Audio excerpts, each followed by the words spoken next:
Here today with Pamela Garfield-Jaeger, and I'm super excited to be talking to you. We met for the first time a couple weeks ago in Anaheim as we were at the premiere of Disconnected, I think it's what it's called, Yeah. a movie by John Johnson about the transgender ideology.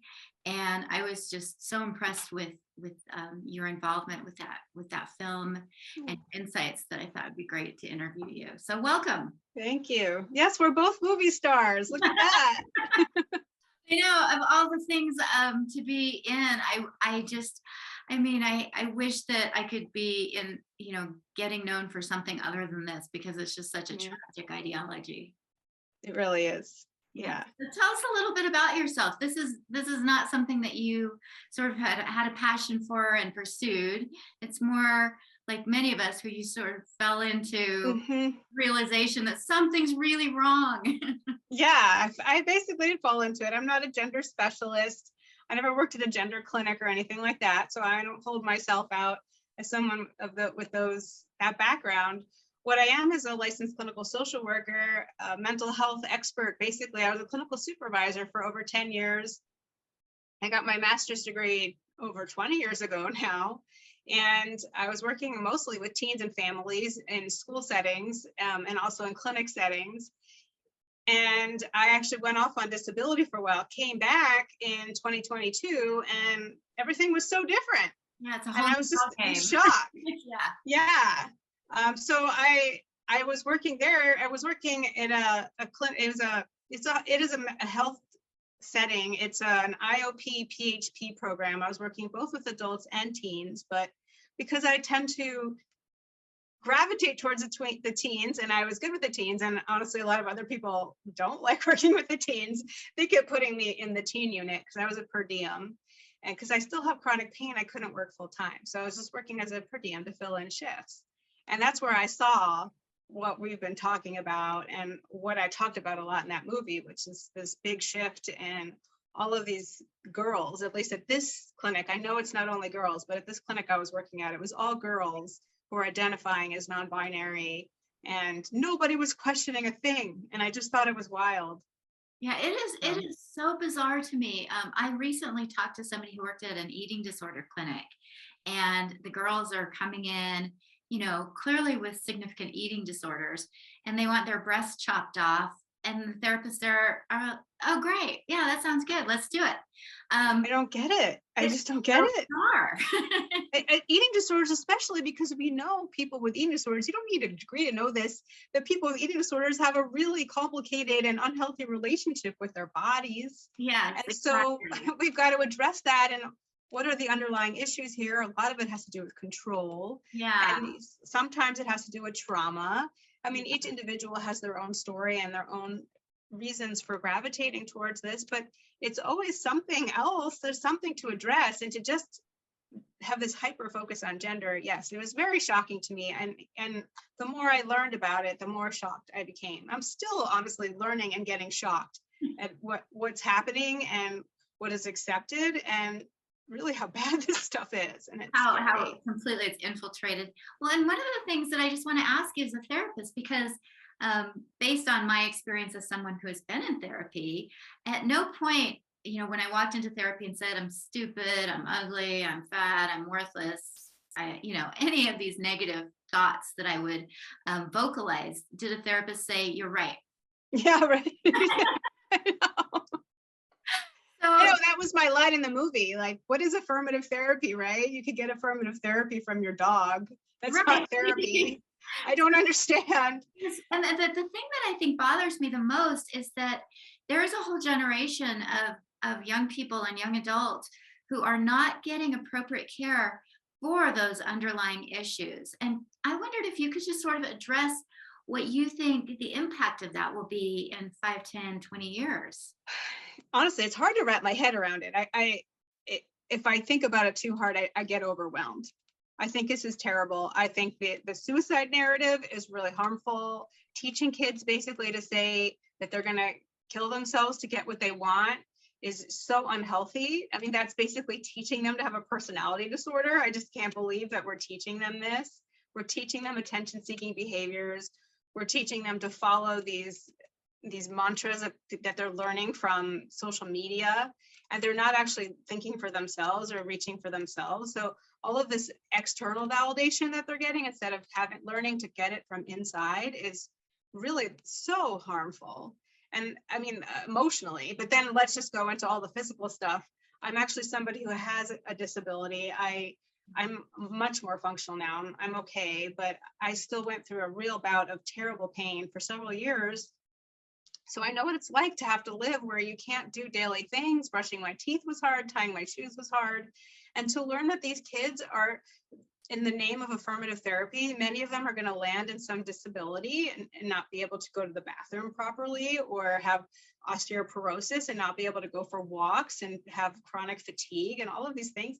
I can't wrap my head around the impacts of all of this on children and on families and how they're tearing families apart. There's just so many elements to this. Well, and the betrayal by the very authority figures who are supposed to be there to guide and shape them when they're going through this time of exploration. I mean, we know teens do crazy things. That's why we have boundaries. Yeah. That's why they're teenagers. That everybody, I mean, I should have been more rebellious, but most teenagers, they rebel, that's part of development. So to be like, oh, well, we listen to kids. I mean, they had those signs at the rally you and I were both at. We listen to kids.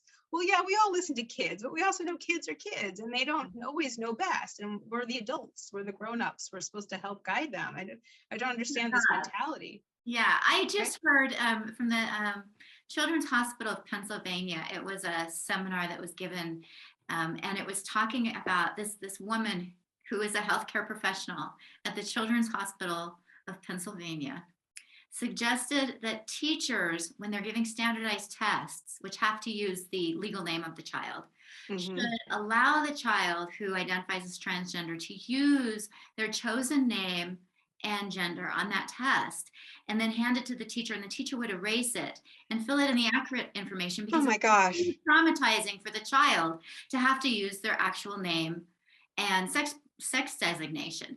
And I'm thinking, what has happened to our estimation of what kids can handle? And we're teaching them to be that fragile. It scares the bejeebers out of me. There's no resilience. And you don't know this about me. I'll tell you a little bit more about my background. I actually was working at Gunn High School in Palo Alto, California in 2015. And there was a suicide cluster at the time. 6 kids actually died by suicide at that school. And I was the lead counselor. I was supervising the team of therapists that were handling it. I did not meet any of those children that did die. So I never got a chance to assess any of those actual kids. All the kids that died, unfortunately, were not on anyone's radar. But what was going on were a lot of kids were coming to us with real suicidal thoughts. And I spent every single day assessing kids to make sure that they were safe, and almost daily, maybe 3 times a week, sending kids to the hospital there. And this was in Palo Alto, California. It was one of the most affluent areas in the country, probably one of the safest places a kid could grow up in the whole world. And yes, exactly. Except what I learned there is that they lacked resilience. That was the underlying issue across the board. I mean, each child had their own different situation. I think a lot of it had to do with some cultural issues, not being able to talk to their parents, being afraid of talking to their parents because they were afraid of disappointing their parents. There was a lot of blame on academic pressure. That was a piece of it, but there was a lot more. There were people with mental health issues like schizophrenia and having thought disorders. But really, if they were taught to have more resilience and they were taught to be able to handle a breakup or a disappointment or a bad grade, things like that, those were the things that set these kids off. And to me, it was astounding to see how much they could not handle everyday things, or not everyday things, but things that kids have to handle. I mean, things that are difficult and challenging, but part of life, right? That's part of growing up, is learning that. And a lot of them were protected from those things. That's what is kind of heartbreaking here, is that we have kids who have endured horrific situations. and grown up and become successful adults. But based on the narrative that these kids are getting now, it will be too traumatic for them to even fill out their legal name on a Yeah, that's so sad. It's so sad. gosh, like I can't even imagine if I had grown up today. I don't think I would have survived. I don't think I would either. I don't know what I'd do. I actually did I'm have, having a hard enough time being a grown-up. yeah, I had significant trauma. They would have just written me off, I guess. Like they would have suggested I just dissociate, become somebody else because living as myself is too horrific. These are just, I just, do you have any sense of how this was able to infiltrate into the schools, into the hospitals, into the media? I mean, it just is. I mean, I don't know. It's mind-boggling to me. I mean, I wake up sometimes and I think maybe that was just a nightmare. This is so absurd what we're dealing with now. It really is. And well, what I've figured out is that this stuff has been brewing for a long time, but just more quietly under our noses. Social emotional learning curriculums, I think, are teaching kids to not think for themselves. And if you look into it more, it's pretty nefarious, but it sounds nice. So there's a lot of this sounding nice stuff, all of these team building, the participation trophies, participation trophy generation, teaching them not to win or lose graciously, I think has shifted things. I think this has been going on for a while. I honestly didn't notice. Even at that school, I'm ashamed of this now, there was a secret LGBTQ group for kids to be able to talk about their identities and whatnot. That was in 2015. At the time, trans wasn't a big thing. There was one trans kid at that high school, but it laid the seeds, right? It laid the groundwork for, I think, what we're seeing today. And I think that groundwork has probably been laid long before I was paying attention, or before, I don't even know the thick of it. But I think it's been a long master plan for a while. And I think if I actually try to avoid going down the rabbit hole too deep, because it just overwhelms me. But I think a lot of these things that I thought were really nice and accepting and good, all had some other ulterior motive. And I think we're now seeing it, because it's more extreme, what the real goals were, which is to break down people's identities and more of a communistic point of, perspective, worldview, to take away individuality, and, to basically disrupt this development of children, right? That's what's going on. This is a disruption. Yeah.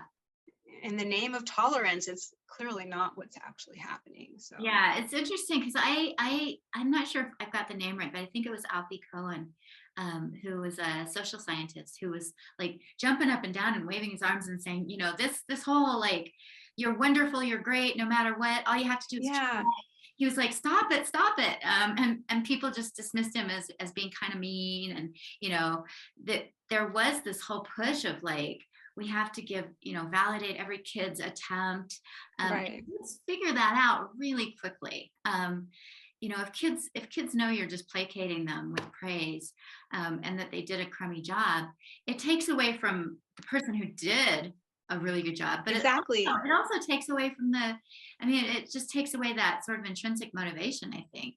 That's what I think. I think that's one of the, I actually wrote about this, and I have a parent's guide to mental health where I actually wrote about this, because I think this is what's contributing to a lot of the depression and anxiety we're seeing in kids, is because they're losing that motivation. Like you just said, I mean, when you're no longer motivated and you don't feel like there's something to work for because everybody's special and then really no one's special, then I think that really ends up in this place where you feel more depressed, because there's no point in trying, right? What's the point if everybody's going to get an A, or or a pass grade or something? It doesn't mean anything. Then I think that's contributing to a lot of these problems, especially when it's combined with, so you kind of lose your intrinsic motivation, but then there's this whole group of kids who are told that no matter what, they're an oppressor, they're the bad and kid. that. So it's sort of like, no matter how hard you try, you're just sort of like the same as everybody else because everybody's special, except if you're a white, cisgender, heterosexual, blah, blah, blah, blah, blah, all these like identity things, then you're a bad guy and there's nothing you can do about it. Nothing. And I mean, how hopeless can you be if you're told that you're a bad person just because of how you were born? Yeah. What kind of message is that to give to children?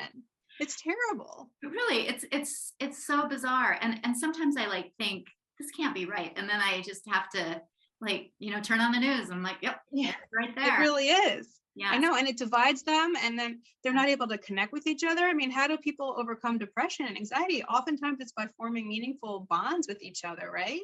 How are they supposed to form meaningful bonds when they're told that they're against each other, they're oppressing each other because of the color of their skin?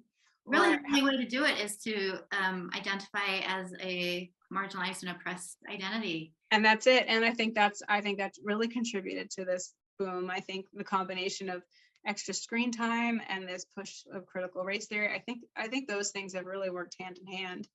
And it's so heartbreaking. Yeah. So it's about your website, because you have a great website for people who are, trying to work through this. I oftentimes, I feel terrible because when I was in elementary school, my school psychologist helped me so much. And so I feel terrible telling parents that I don't trust most therapists anymore because of therapy bans, because of this ideology. But you've created a really powerful website. Do you want to just talk about that a little bit? Sure. So my rationale, my rationale behind it is that my hope is, I know that families, they still need mental health services. And like you just said, there's a lot of mental health people that we unfortunately can't trust, or even it's not always individuals, sometimes it's the institutions, one or the other. And so my goal here is I wrote a guide to basically guide parents through the mental health system. I gave them basically a lot of my knowledge as a mental health professional. And it's not just on the transgender. I did write a very long, intricate piece on that gives specific guidance and questions and information. But some of it's actually really basic, where it's just the introduction to therapy. What are the different kinds of therapy? What is dialectical behavioral therapy and how does it work? I wrote about spirituality and how that can be incorporated in mental health, because unfortunately that's now being eradicated by a lot of professionals or ignored. So I basically wrote this guide to help parents understand what is good and ethical therapy, and so that they can be armed with that information so that they can approach therapists and challenge them, ask them questions, say, why aren't I involved in this? I need to be involved. Ask them, what are the treatment goals, for example, is one very basic question, because now the narrative is parents shouldn't be involved in treatment with their child because of these, confidentiality and whatnot. And there is a level of confidentiality. Of course, a therapist is not going to tell every single secret, especially if they have a crush on a certain classmate or something like that. But obviously, there's a lot of important things that the parents need to know. And there needs to be collaboration between the therapist and the parent. And that is extremely important. So my vision was to help empower parents to learn how they can be involved and find the right therapist and stay involved, and know maybe when to cut off this therapist if they're not doing the right thing. Yeah. I love the idea of that being a partnership. The parent and the therapist should be in a partnership. It should not be adversarial or somehow secretive. I think that that's something that is just mind-blowing to me, how I hear parents who take their child in, they're worried about their child. They take their child in. The therapist affirms that child's transgender identity behind the parent's back, and then calls social services on the parent for not accepting that child. It's awful. Yeah, it is. It's awful. And I don't know if you feel comfortable at all talking about conversion therapy bans and how that's impacting therapy options. A lot of people, when they hear conversion therapy, they think, gays being electrocuted for same-sex right. or being beaten. They're weaponizing that, yeah. Or being given Ipecac. That's not what they're banning. Can you talk about that a little bit? Yeah, so I'm in California, and they do have the conversion therapy ban. And by the way, I'm no longer, the reason I'm able to be so outspoken is I'm no longer working, because Are you worried about losing your license? I don't think they can take my license if I'm not actually seeing clients. Right. I think it's harder I think it has to be a patient that makes a formal complaint about something I've done in the office. And right now there's no one that can do that. So I think that I'm pretty safe. And honestly, I don't want to lose my license, but even if I do, I'll still be okay, because right now I'm acting as more of an educator. But what they're doing is they're basically saying, if you don't affirm a child's gender identity, as opposed to explore underlying issues or just do therapy, in my opinion, then you're now doing conversion therapy, which, like, I forgot his name in the film, said, this is very Orwellian language. This is very, like, backwards. Yeah. They're basically saying, if you're teaching a child to accept their bodies that they were born in, you're now converting them into not being trans, I guess, is the rationale. And yeah, it's all this flip-flop, and that's what they're doing here and in several other states. And I obviously disagree, and I've been fighting against that. Well, and what that means is that there's only one treatment path for a child who takes on a trans identity, even if they're just sort of flirting with it. Yeah. Just sort of toying with it, and they go into therapy, that's going to be cemented in there, and there's only one treatment path. And is that treatment path a healthy one, in your opinion? Oh, no. I mean, especially in today's climate, I wonder a little bit, well, I don't think ever, but I wonder a little bit, it might make slight more sense if we weren't in the climate we're in today, where literally everywhere you turn, you see a sign that says protect trans youth, or keep trans youth safe, or all of these slogans, right? Affirmative care saves lives, and if you don't affirm that, they'll kill themselves, and all these lies and slogans and things that are just infiltrating us, right? So there's this propaganda to influence children to become trans, and there's so many motivations to become trans. If they feel unsafe, if they feel invisible, if they do have trauma, if they don't feel comfortable being gay or lesbian, there are so many reasons, obvious reasons, why a child might want to identify as trans, even just temporarily, and to now affirm and send them on this path of permanent possible damage, but a permanent either psychological distress or permanent body changes, is devastating. So no.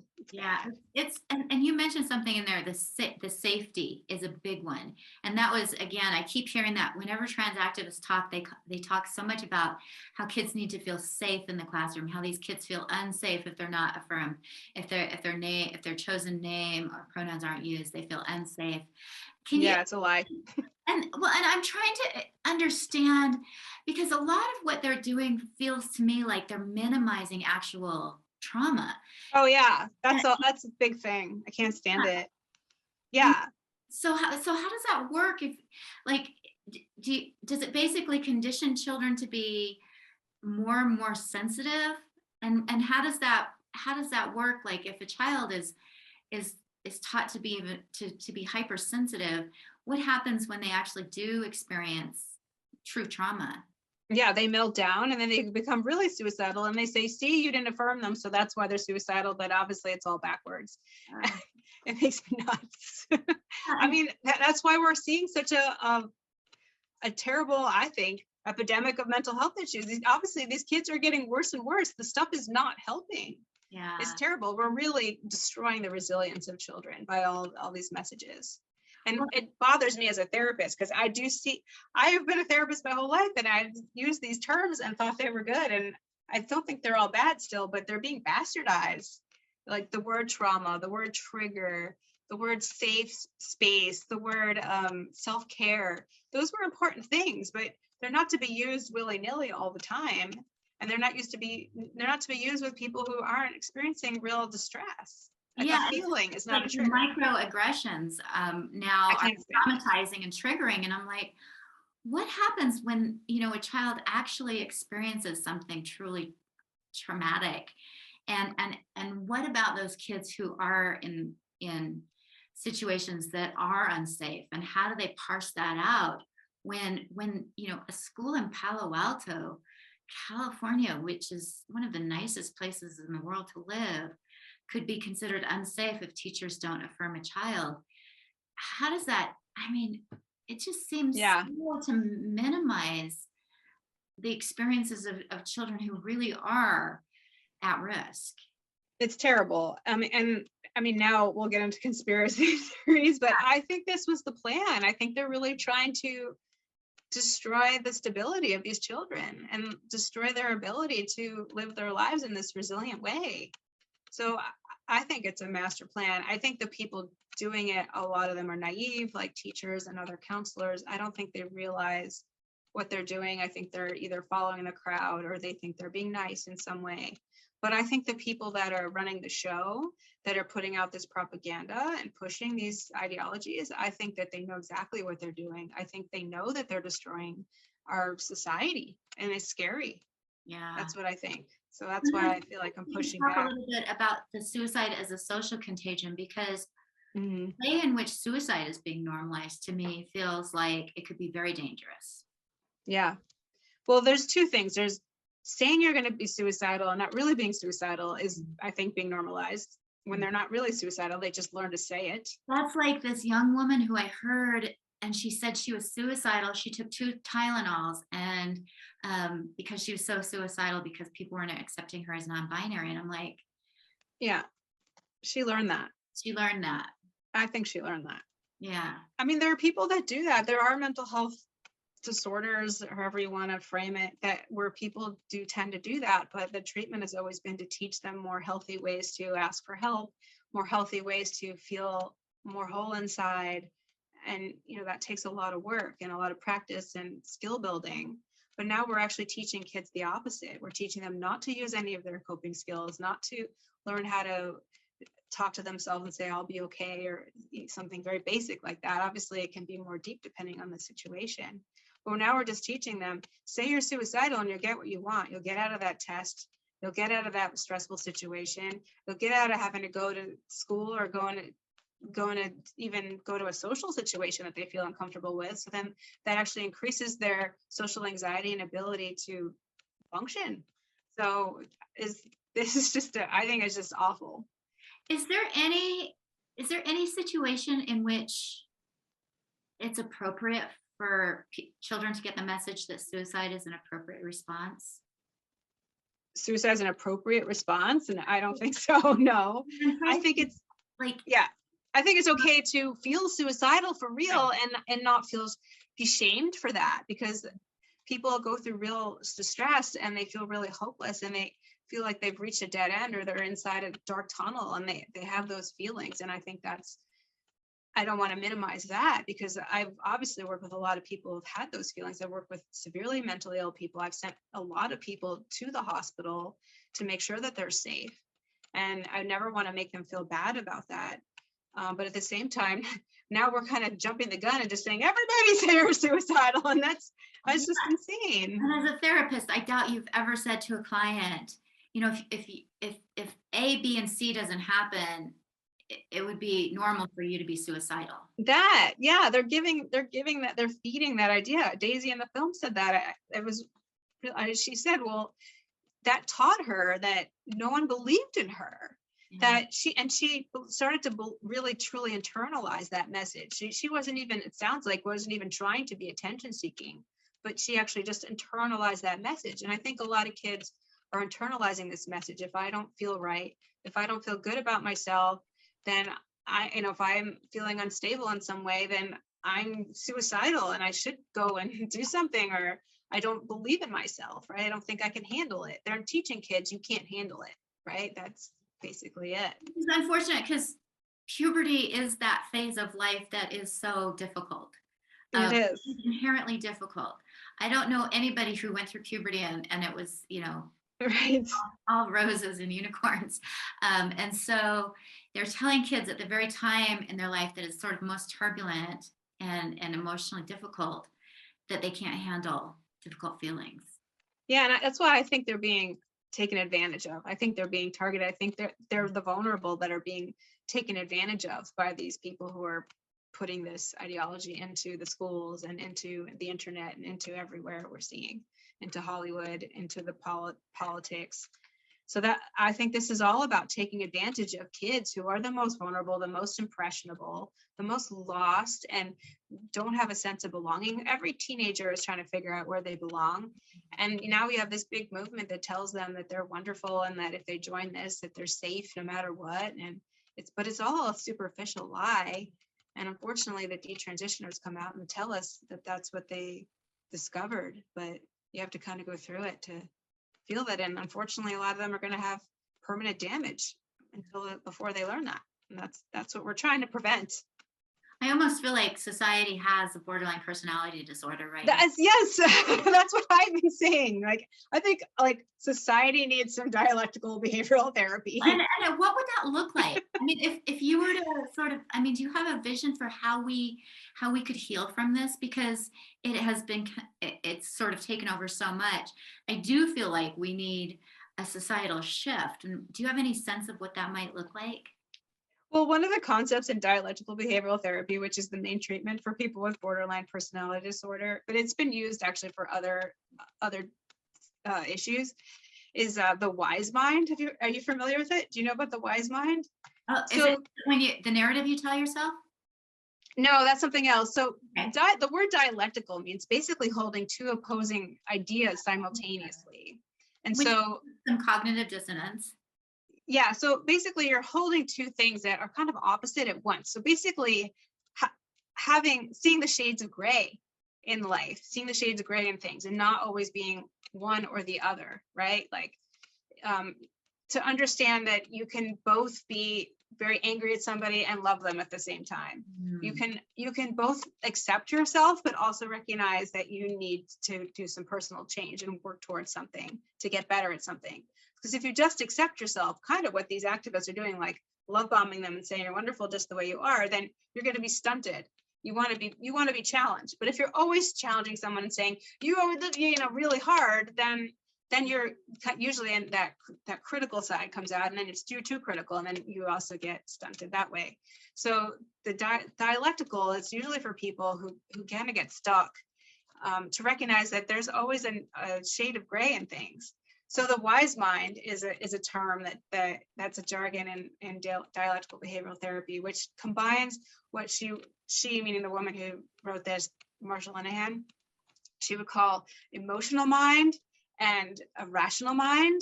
So someone who's really emotional, you recognize that emotions are really good. You need emotions. If you don't listen to or look at your emotions, then you're kind of like a robot. You're not going to feel love and joy, and even you need anger, and even emotions that are uncomfortable, you need them to guide you, right? But if you're always living in your emotional mind, then you end up doing dangerous things, or you end up sabotaging relationships or jobs, and you really can't function if you're always emotional. And then there's the rational mind, which is basically where you are thinking very logically, kind of like Spock in Star Trek. You're very logical, and you just think logic.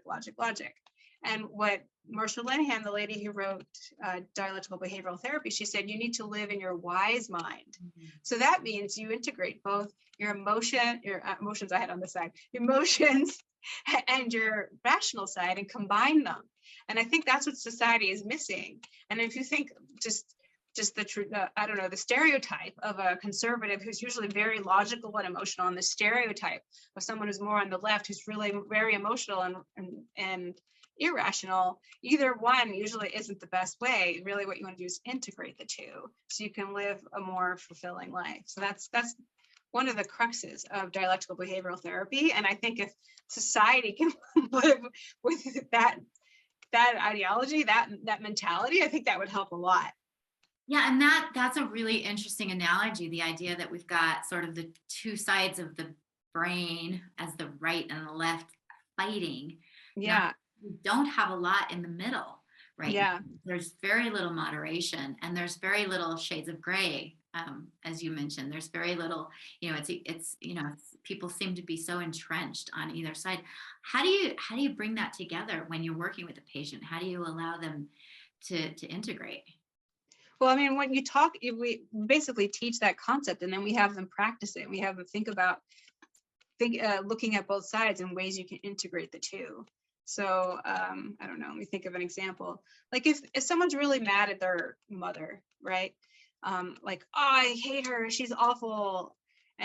But then you talk about what are the good parts, because basically what happens with people with personality disorders is they see all good or all bad a lot of the time. So helping them recognize that nobody is all good or all bad. And that's one way you can use your wise mind. So someone can be up on a pedestal, and then as soon as they do something, they slight them in some way, or they feel abandoned in some way, then they're evil and they're bad. I mean, you see this happen to celebrities, right? I was You gonna see this say happen that to sounds media. so familiar, the cancel culture that we live in, where Yeah. somebody, So it's right. So it's about recognizing that nobody's all, well, most people, I'll just say most general people are not all bad or all good. And to look at people is with more shades of gray. And so you're basically helping someone see that in their life all the time. Like, or like if they're entering a situation, like like, well, sometimes it's just towards themselves, like, I'm so bad at this, I'm so bad at this. And to help them like recognize things that they're not so bad at, so that they're not always so bad at things, they're not always so great at things either, so they don't land on either or.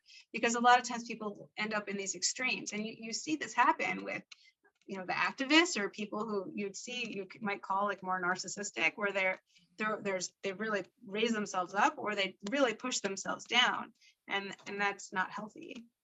it's interesting because even people, I'm thinking about sort of my experience since I've become more public, how often I've been working with someone and I've done something they don't like, and suddenly they just like, That, yeah. I mean, and I'm like, can we talk? You know? Right.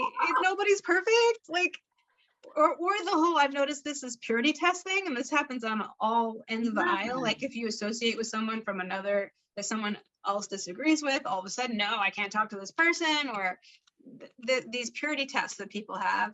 And that's not even a personality sort of thing. I think that's what society, I think, is lending us to. It's leading us so towards that. I hadn't thought about that, but I first started sort of getting a sense of like how disordered our society was when Trump was elected. And a lot of I was very much on the left, and a lot of my friends were acting as though they would say things like, any woman who voted for Trump is a moron. And I'd be like, Yeah. well, no, like I know some people who voted for Trump Yeah. are morons, and they would unfriend me. And suddenly I was a persona non grata in my community. Yeah. That's society. Terrible. Solely for suggesting that there might be some modicum of rational reasoning why a woman might have done that. And it shocked me. It was the first time I had really come into contact with that, and how quickly people would just, attack, shame, and disconnect.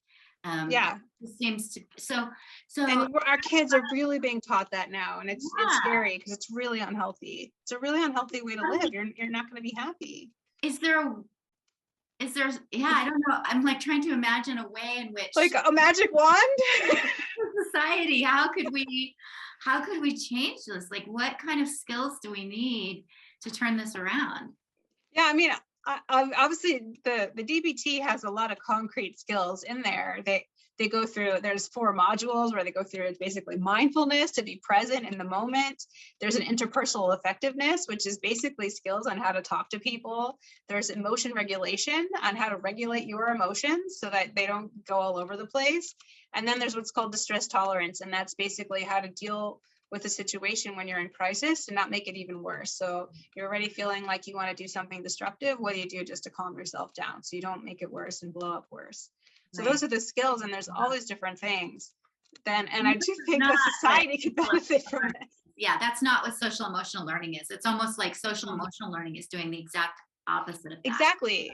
Because they're teaching, like DBT teaches people like skills on how to handle situations. It basically teaches you like life is hard sometimes, and how do we deal with that? People are going to disappoint you sometimes. How are you going to deal with that?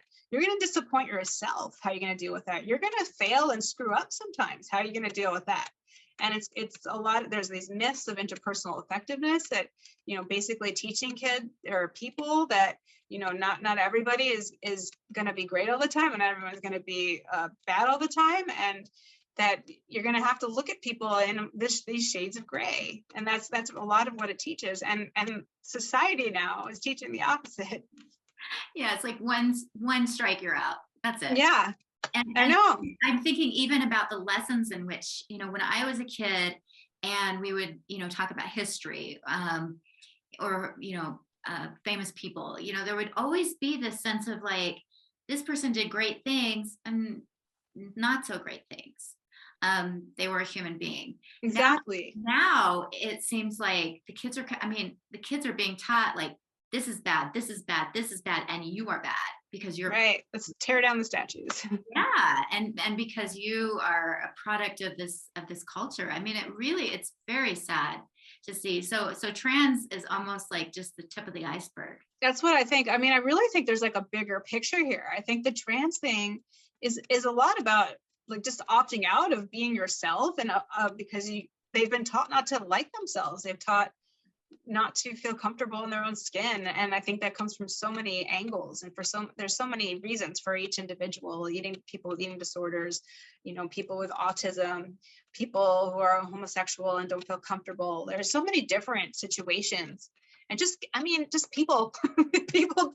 I mean, wouldn't it be nice to just wake up one day and say I'm a different person? I mean, that's a fantasy. Like I would have that. I don't have any attachment. That person's dead, and I get to be somebody totally new. And anybody who reminds me of that person is violent against exactly abusive.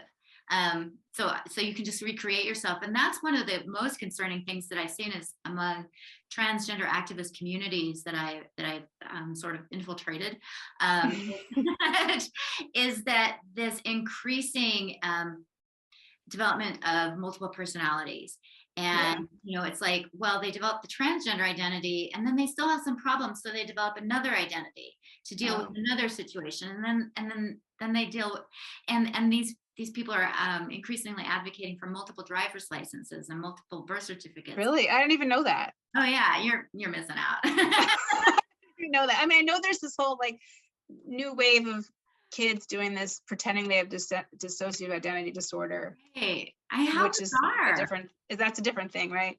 I know that's happening, and that's a trend, and especially on TikTok. Well, it's this sort of weird intersection of if you're teaching kids that they can kind of kill who they are and become somebody new, then that's a coping mechanism that they develop.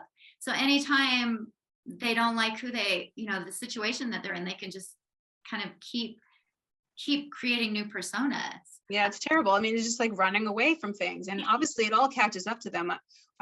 I'm really scared about how this is going to pan out for these kids, and especially the ones who are in families who are not awake to this, that think they're doing the right thing by letting their kids be on these hormones, and then they wake up one day and their bodies are destroyed and they're still feeling terrible emotionally, and then they have to put the pieces back together. Well, so, and I have an associate who allowed her non-binary minor daughter to have her breasts removed, and I know this woman, and I believe she loves her daughter very much. Mm-hmm. And I believe her daughter is deeply troubled and not getting the help that she needs. And I am like, I can't see any positive outcome. Like, I can see this child continuing along this pathway and continuing to self-harm and damage her body. That's not a good outcome. I can see her at some point realizing what a mistake it was, and how strained her relationship with her mother would be then for for affirming this. Like, I just, like anytime I sort of look at the path at this point, I don't see a good outcome, because she's been damaged already so much by being affirmed, and not just affirmed, but really celebrated and encouraged to be a young activist within the community.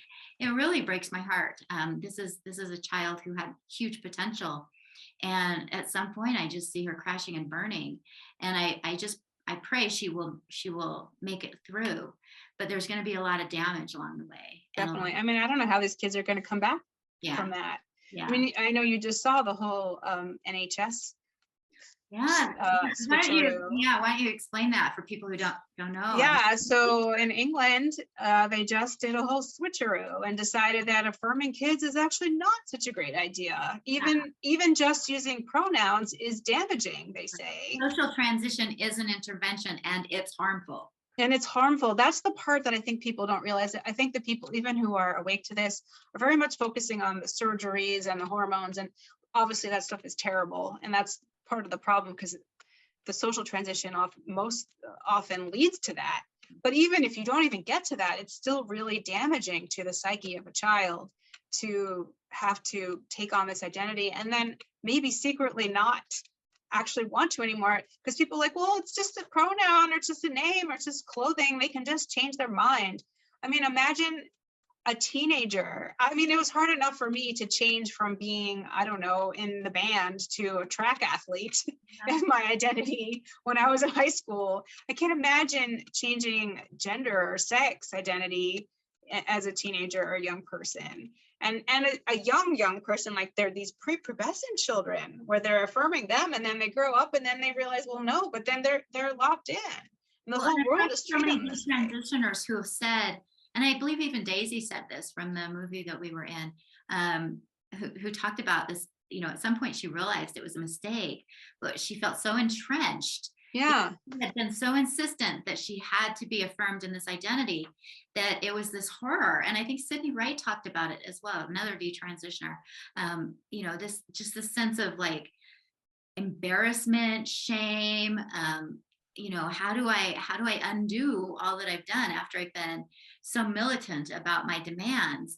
How do I back out of that? Yeah, I can't imagine. I mean, it's hard enough for everyday people to just admit they're wrong about something a lot less significant, right? I mean, to admit they're wrong about that, and they were really, like you said, kind of militant on it. That's a difficult thing to turn around on.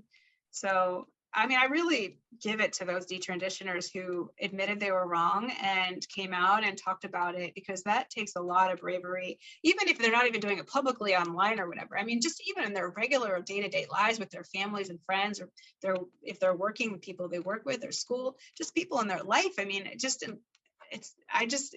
still trying to understand how challenging that's got to be. Yeah. Well, and I'm so thankful for your website, because in addition to that manual you were mentioning, it looked like you had a number of classes. Yeah, so that's what it is. It's basically a bunch of online classes. Okay, so the manual is just the series, so people can either take a targeted class or they can buy the whole series of classes. Yeah, so I set it up now where it's a monthly subscription and you can cancel whenever. So it's $5 a month, and you can basically access all the classes, and I'll be adding more. I should have them. I don't have them all in my head, but I have like intro to therapy. I have spirituality. I have one on critical race theory and how it impacts mental health. I have one on medications and just questions to ask and considerations to think about if you're considering medications. It's not medical advice. It's just more like questions to ask yourself and how to explore what might be the right choice for you. I did one on dialectical behavioral therapy. I did one, I'm trying to remember now, I should have my list. I wrote 10 classes though, so far. And obviously I did one on gender dysphoria. That's been the hot topic. And that one's maybe the longest one. I kept adding things, and so it's written, and then I have videos of me speaking. There's a funny blooper section too. It's always nice to have some humor amidst all this. Oh my gosh. I hate recording myself, and I have all these bloopers and me like cursing at the camera. Well, not really cursing, but yelling at the camera like, God damn it. So much different. Like, it used to take so much more to make me laugh, and now because things are so heavy and hard every day, it's like even something little makes me laugh now. Yeah. So that's probably one of the good outcomes of this, is that as you know, our bars are changing on all different things.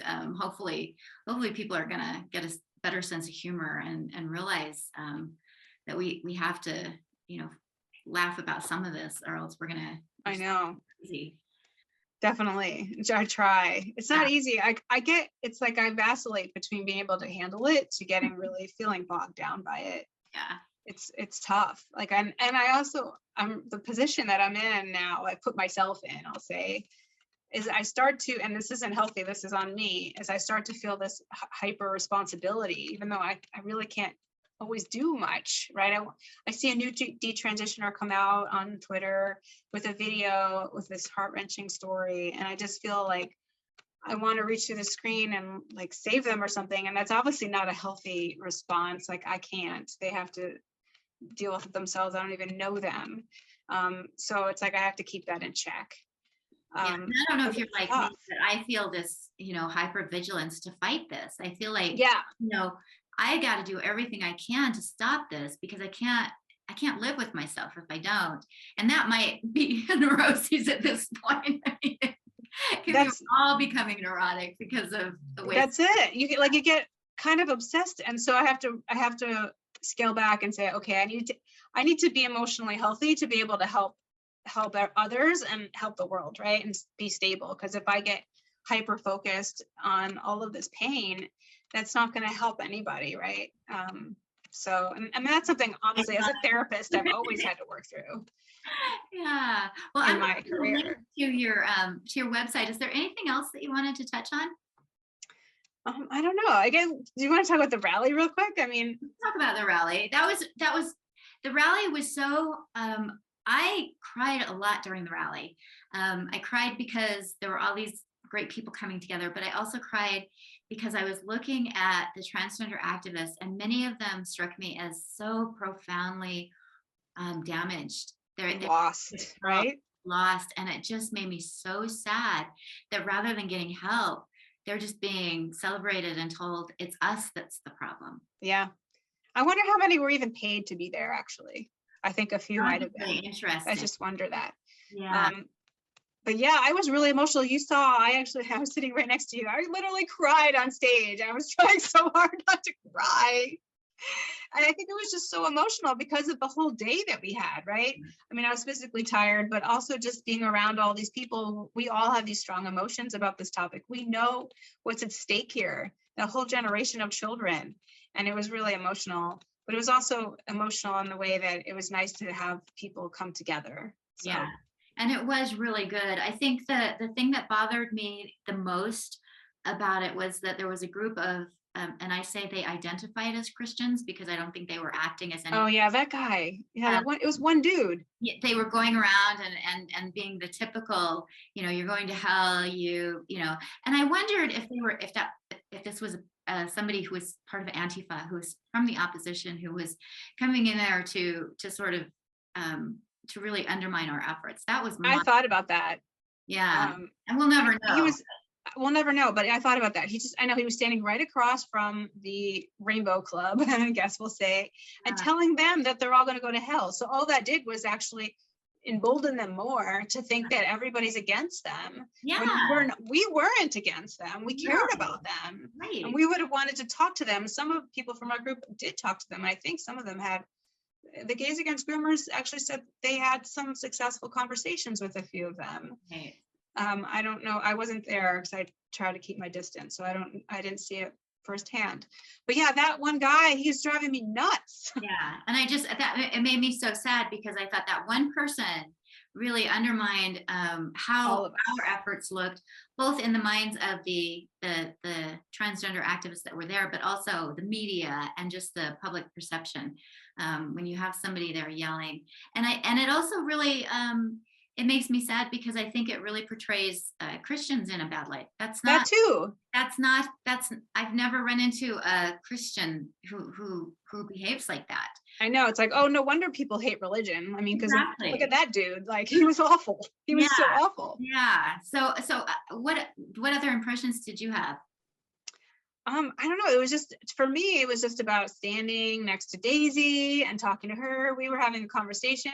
We were actually talking about how we were being so boring and they over there were being more fun.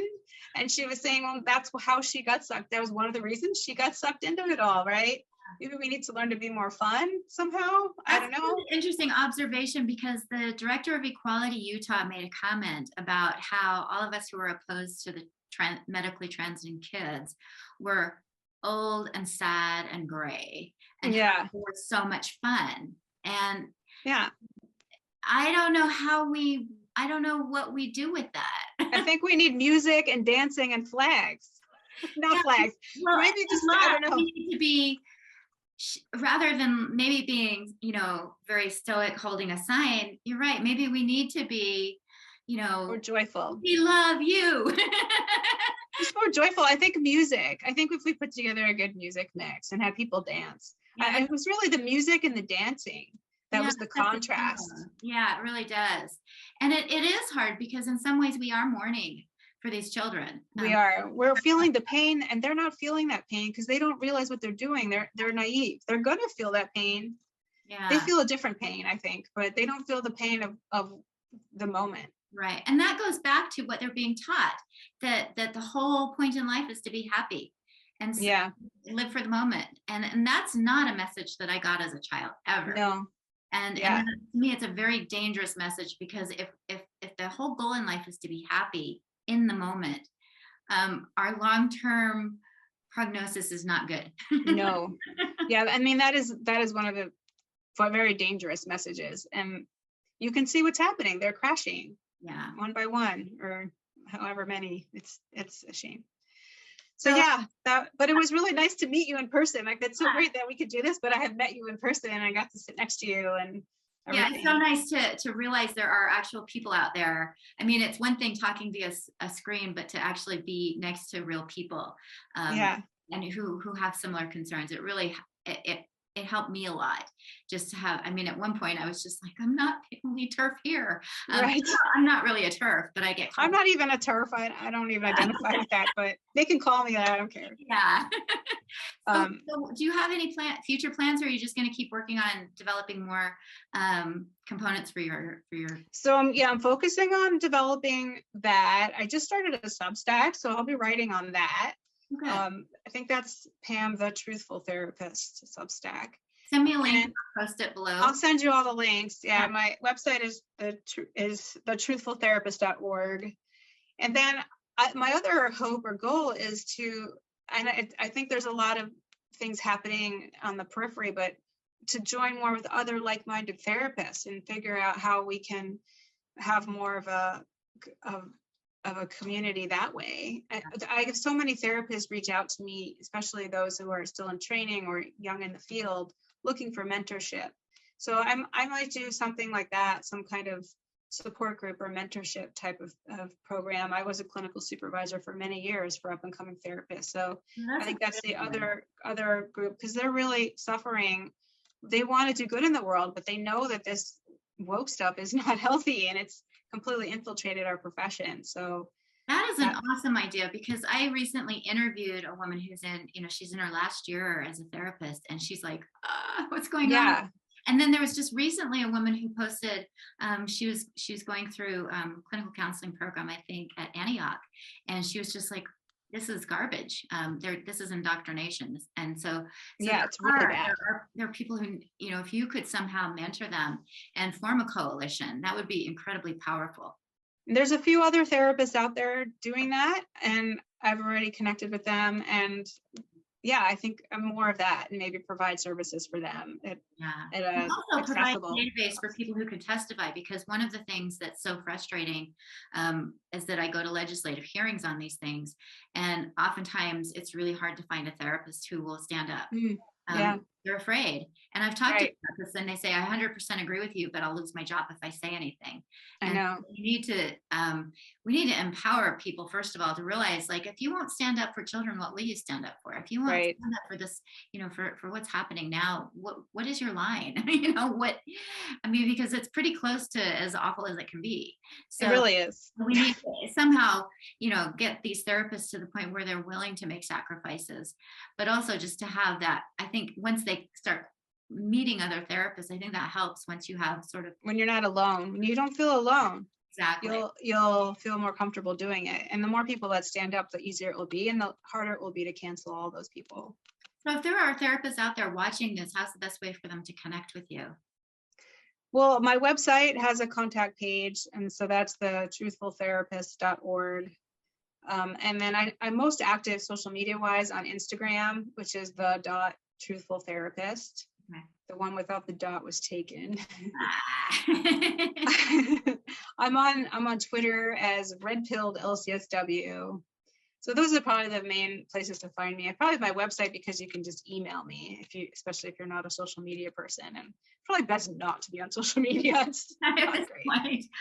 Well, Pamela, thank you so much for being one of those brave enough to stand up, speak out, and try to make a difference. Same. You do such great work. You've written books. I mean, you've done wonderful things. Yeah, and you've told your very personal, vulnerable story to the world. I mean, that's honorable to help kids. Yeah, I mean, right now it's all about the kids. So keep fighting. Yes.